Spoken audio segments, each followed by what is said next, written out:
United States proved once again that we have the most powerful. ভেনেজুয়েলার তেল উত্তোলন, বিক্রি ও সেই অর্থের ব্যবহার সবকিছু অনির্দিষ্টকালের জন্য যুক্তরাষ্ট্র নিয়ন্ত্রণ করবে বলে জানিয়েছে ট্রাম্প প্রশাসন।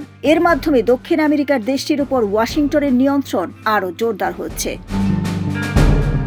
মার্কিন জ্বালানি বিভাগ জানিয়েছে ভেনেজুয়েলার তেল এরই মধ্যে বৈশ্বিক বাজারে বিক্রি শুরু হয়েছে। এই তেল বিক্রি থেকে পাওয়া অর্থ প্রথমে যুক্তরাষ্ট্রের নিয়ন্ত্রণে থাকার আন্তর্জাতিক ব্যাংক অ্যাকাউন্টে জমা হবে।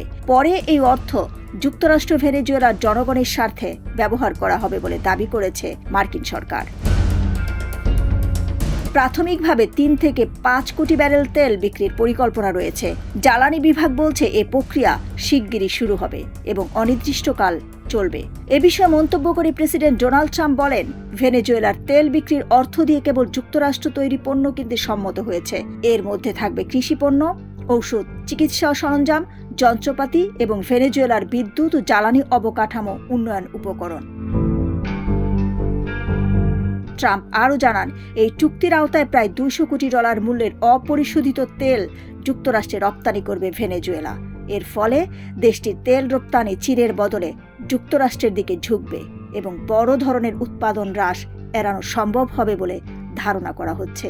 ডেস্ক রিপোর্ট, সোনালী নিউজ।